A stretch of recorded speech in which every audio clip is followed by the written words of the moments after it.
Good evening दोस्तों। CDRK Saini BEd classes में आप सभी का हार्दिक स्वागत है, अभिनंदन है। देखिए हम अध्ययन कर रहे हैं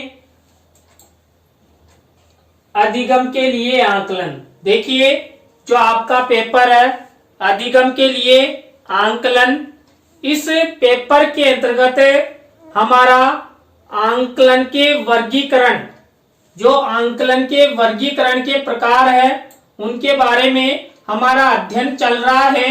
हमने उद्देश्य के आधार पर, क्षेत्र के आधार पर आंकलन के वर्गीकरण के बारे में अध्ययन कर लिया है।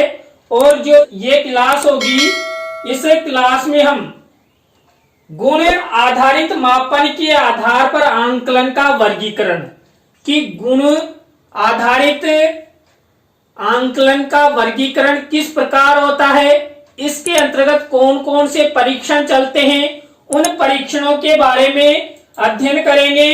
तो देखिए जो गुण आधारित मापन है, गुण आधारित मापन के आधार पर जब आंकलन का वर्गीकरण किया जाता है तो उस वर्गीकरण में अभियोग्यता परीक्षण का अध्ययन करेंगे, क्योंकि हमने पहले उपलब्धि परीक्षण का अध्ययन कर लिया है। अभियोग्यता परीक्षण की, अभियोग्यता परीक्षण क्या होते हैं, सबसे पहले देखते हैं। अभियोग्यता किसी भी व्यक्ति के वर्तमान गुणों का वह समुच्चय है जो उसकी भविष्य की क्षमताओं की ओर इंगित करती है।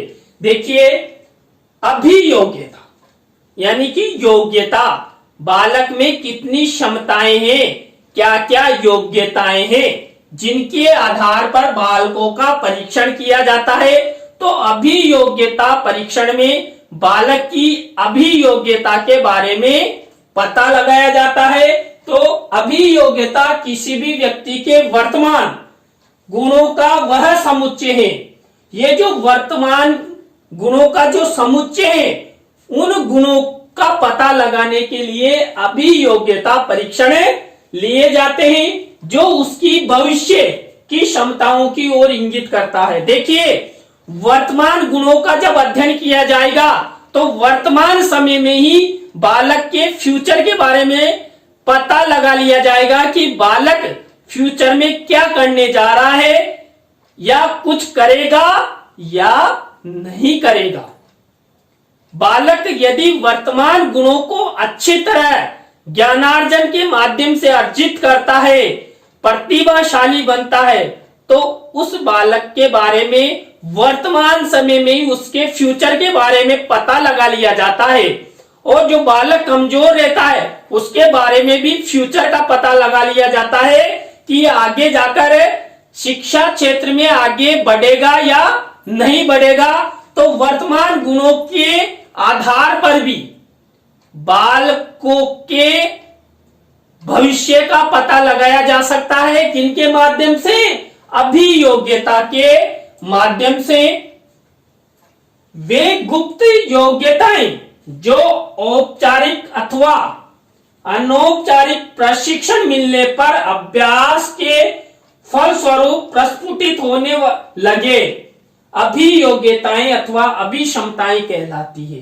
देखिए जब किसी बालक में वे गुप्त योग्यताएं, देखिए बालकों में योग्यताएं गुप्त रहती है, यानी कि जो शिक्षा है अधिगम है वो अंतर्निहित होता है, लेकिन उसको जब शिक्षा के माध्यम से बाहर निकाला जाता है तो उसको देखिए औपचारिक रूप से निकालते हैं हम, या अनौपचारिक रूप से निकालते हैं, या देखिए बालकों को हमारे द्वारा प्रशिक्षण दिया जाता है। अब देखिए बालकों की योग्यताएं जो अंतर्निहित है, गुप्त है, उनको औपचारिक अनौपचारिक प्रशिक्षण मिलने पर और उनका अभ्यास करवाने पर, धीरे धीरे अनुभव बढ़ने पर क्या होने लगे, अभियोग्यताएं प्रस्फुटित होने लगे। तो उसे हम क्या कह सकते हैं, अभियोग्यताएं उन्हें हम कह सकते हैं, या अभिक्षमताओं के नाम से उन्हें जाना जाता है। अभियोग्यताओं के बारे में जो हमारे विद्वान है बिंगम, उन्होंने क्या कहा है, अभियोग्यता से हमारा आशय व्यक्ति की उस तत्परता अथवा रुझान से है जो किसी पेशे या कार्य में भावी सफलता पाने हेतु आवश्यक होती है तथा जिनका प्रस्फुटन प्रशिक्षण एवं अभ्यास द्वारा संभव होता है। देखिए, बिंगम द्वारा जो कहा गया उसका आशय यह है कि कोई बालक है, कोई व्यक्ति है, तो उसमें ऐसी अभियोग्यताएं प्रस्फुटित होती है। वो किनके द्वारा? अभ्यास के द्वारा। आप उदाहरण के तौर पे देखिए, आप एक दुकान खोलते हैं या आप सब अध्यापक बनने जा रहे हैं। अब देखिए, आप में अध्यापक बनने की क्षमताएं नहीं है, लेकिन आप में अध्यापक बनने की क्षमताएं, अभियोग्यताएं विकसित हो सकती है। किनके द्वारा? अभ्यास के द्वारा। देखिए, जब मैं फर्स्ट में वीडियो बनाता था और अभी जो मैं वीडियो बना रहा हूं, उनमें धीरे धीरे अभ्यास के द्वारा कुछ अभियोग्यताओं का, अभिक्षमताओं का निर्माण हुआ, जिनके माध्यम से मैं आपको अच्छे से अच्छा ज्ञान प्रदान करने के लिए सक्रिय हूं और प्रोवाइड आपको करवा रहा हूं। तो यहां पर भी कोई बालक या व्यक्ति कोई व्यापार करता है या दुकान खोलता है, तो शुरू में उसकी जो अभिक्षमताएं, अभियोग्यताएं हैं वो न्यून होती है, लेकिन प्रशिक्षण और अनुभव के द्वारा अभियोग्यताओं में सुधार लाया जा सकता है, उन्हें संवर्धन किया जा सकता है और आगे बढ़ा जा सकता है। इसके बाद देखिए, अभियोग्यता के घटक। देखिए, अभियोग्यता के 3 घटक हैं, जिनके माध्यम से अभियोग्यता का पता लगाया जा सकता है कि अभियोग्यता के जो 3 घटक जिस बालक या जिस व्यक्ति में दिखाई दे, उसमें आप मान लीजिए कि उसमें कुछ अभिक्षमताएं हैं, कुछ योग्यताएं हैं। पहला है बुद्धि। देखिए, जिस बालक में अभिक्षमताएं होती है, अभियोग्यताएं होती है, उसकी बुद्धि कैसी होगी? बुद्धि तेज होगी, सक्रिय होगा, हर कार्य में वो कुछ नया करने का विचार उसके मन में आएगा और वो थोड़ा हर कार्य में एडवांस चलेगा। आपने कक्ष में जब एक अध्यापक शिक्षण कार्य करवाता है तो कई बालकों को देखा होगा, कई बालक एडवांस घर से पढ़कर आते हैं कि टीचर हमें ये पढ़ाएगा तो मैं पहले से ही घर से पढ़कर चलूं, और अध्यापक द्वारा जब पुनः पढ़ाया जाएगा तो मुझे वो विषय और अधिक कंठस्थ हो जाएगा। तो अभियोग्यता या अभिक्षमताओं वाले बालकों और व्यक्तियों में बुद्धि का विकास बहुत तेज होता है, बहुत अधिक बुद्धि होती है। इसके बाद रुचि होती है। देखिए, अभियोग्यताओं और अभिक्षमताओं को विकसित करने के लिए रुचि होना आवश्यक है। हम अनुभव और प्रशिक्षण के द्वारा अपनी अभिक्षमताएं और अभियोग्यताएं बढ़ाना चाहते हैं, तो हमें क्या करना होगा? जिस क्षेत्र में हम जाना चाहते हैं, हम शिक्षा के क्षेत्र में जाना चाहते हैं या व्यापार के क्षेत्र में जाना चाहते हैं, उस क्षेत्र में हमें क्या करना पड़ेगा? अपनी रुचि बढ़ानी होगी। पेशेवर विलक्षणताएं। देखिए, कई बार क्या होता है, अभियोग्यताएं या अभिक्षमताओं में जन्मजात अभिलक्षणताएं भी होती, बस थोड़ा सा उसको उस क्षेत्र की ओर ले जाया जाता है और स्वतः ही वो खुद के अनुभव के द्वारा, उसे किसी प्रशिक्षण की आवश्यकता नहीं होती, वो खुद ही अपनी बुद्धि, अपनी रुचि और अपनी कलाकारी या अपने कौशलों का प्रयोग करते हुए अभियोग्यताएं और अभिक्षमताएं अर्जित कर लेता है। इसके बाद देखिए अभियोग्यता की विशेषताएं। अभियोग्यता की विशेषताएं कौन कौन सी है? पहली विशेषता है अभियोग्यता का रुचि, योग्यता एवं संतुष्टि से घनिष्ठ संबंध होता है। देखिए अभी हमने अध्ययन किया है कि जिस बालक में रुचि होगी, योग्यता होगी और संतुष्टि होगी, या जन्मजात विलक्षणताएं होगी या अर्जित विलक्षणताएं होगी, उस बालक में क्या होगा? अभियोग्यता होगी। तो अभियोग्यता की विशेषता यही है कि अभियोग्यता का रुचि, योग्यता एवं संतुष्टि से घनिष्ठ संबंध होता है। इसके बाद देखिए अभियोग्यता व्यक्ति के कार्य करने की सम उपयुक्तता के भाव को व्यक्त करती है, यानी कि व्यक्ति कितना कार्य कर सकता है उसकी उपयुक्तता अभियोग्यता के माध्यम से दर्शाई जा सकती है। किसी भी अभियोग्यता के विकास में जन्मजात एवं अर्जित गुण के मध्य परस्पर संबंध होता है। कुछ अभियोग्यताएं, अभिक्षमताएं जन्मजात होती है, कुछ अर्जित होती है, तो दोनों में संबंध बनाकर और अधिक अभिक्षमताएं और योग्यताएं विकसित की जा सकती है। यह व्यवसाय में प्रवीणता के साथ साथ रुचि भी इंगित करती है। देखिए कोई व्यवसाय करता है तो उस व्यवसाय में उस व्यक्ति या उस बालक की रुचि दिखाई देती है, तो अभियोग्यताएं होगी तभी उसमें क्या होगा? रुचि दिखाई देगी। तो व्यवसाय में प्रवीणता के साथ साथ रुचि भी इंगित करती है। कौन है? अभियोग्यता। अभियोग्यताएं प्रत्येक व्यक्ति में अलग अलग होती है। बिल्कुल सही है। कईयों में जन्मजात होती है, कईयों में अर्जित होती है, कईयों की क्षमताएं कम होती है, कईयों की ज्यादा होती है।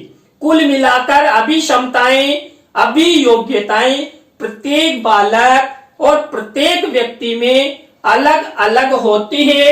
इसके बाद अभियोग्यताएं स्थिर रहती है, लेकिन कभी कभी इनमें परिवर्तन भी आ जाता है।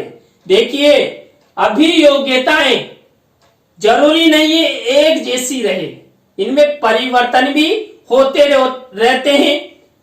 जो बालक बाल्यकाल में तेज होता है वो आगे जाकर आलसी प्रवृत्ति का हो जाए, या उसकी अभियोग्यताएं घट जाएं, या अभिक्षमताएं घट जाएं, या कभी कभार क्या होता है जो बालक बाल्यकाल में आलसी दिखाई देता है वो बालक आगे जाकर अपनी अभिक्षमताएं विकसित कर ले, कुछ अनुभवों के द्वारा या कुछ प्रशिक्षण के द्वारा, तो वो आगे निकल जाता है। अब देखिए हम देखते हैं अभियोग्यता परीक्षण। अभियोग्यता परीक्षण कौन कौन से होते हैं और कैसे लिए जाते हैं, इनके क्या क्या नाम है। सबसे पहला है दृष्टि एवं श्रवण संबंधी परीक्षण। देखिए दृष्टि एवं श्रवण संबंधी जो परीक्षण होते हैं उनमें भी अनेक इसके उप परीक्षण है। दृष्टि परीक्षण, रंग दृष्टि परीक्षण, श्रवण परीक्षण। देखिए यहां पर हमने दृष्टि एवं श्रवण संबंधी जो परीक्षण है उनके बारे में अध्ययन किया, देखा कि दृष्टि एवं श्रवण संबंधी परीक्षणों के कौन कौन से उप परीक्षण होते हैं। दृष्टि परीक्षण होता है, रंग दृष्टि परीक्षण होता है, श्रवण परीक्षण होता है। यानी कि बालकों की अभियोग्यताओं की जांच के लिए दृष्टि परीक्षणों का प्रयोग किया जाता है, रंग दिखाकर उनका परीक्षण किया जाता है, और सुना कर भी उनके बारे में पता लगाया जाता है कि बालकों में कितनी अभियोग्यताएं हैं, कितनी अभिक्षमताएं हैं। दूसरा परीक्षण है अभियोग्यता परीक्षण का पेशीय एवं हस्त श्रम संबंधी परीक्षण। देखिए इन परीक्षणों में क्या होता है, जो शरीर की मांसपेशियां होती है, शरीर के जो अंग होते हैं और उन्हें कार्य करके इन परीक्षणों के माध्यम से अभियोग्यताओं के बारे में पता लगाया जाता है कि बालकों में कौन कौन सी अभिक्षमताएं होती है, कौन कौन सी अभियोग्यताएं होती है। तो देखिए इसमें पहला है अंगुली की शक्ति, मोसो अर्गोग्राफ। देखिए जो पहला परीक्षण है अंगुली की शक्ति, मोसो अर्गोग्राफ एक परीक्षण है। इसमें अंगुली की क्षमता देखी जाती है और अंगुली की क्षमता के आधार पर बालकों की अभियोग्यताओं का पता लगाया जाता है। उसके बाद दूसरा परीक्षण है प्रतिक्रिया काल परीक्षण। देखिए बालकों की समय के अनुसार क्या क्या प्रतिक्रियाएं होती है। मान लीजिए किसी विषय वस्तु या तथ्य या वस्तु के बारे में बालकों की अभियोग्यताओं का पता लगाना है तो वहां पर बालकों को बिठाकर उस वस्तु या तथ्य के प्रति बालक की क्या प्रतिक्रिया होती है, तो समय और प्रतिक्रिया यहाँ पर इस परीक्षण में महत्वपूर्ण स्थान रखती है। इसके बाद थर्ड है ओ कॉर्नर हस्त श्रम निपुणता परीक्षण, यानी कि हाथों के द्वारा बालक या व्यक्ति कितना कार्य कर सकता है, इस परीक्षण के माध्यम से पता लगाया जाता है। इसके बाद देखिए ट्वीजर निपुणता परीक्षण की ट्वीजर निपुणता परीक्षण बालकों के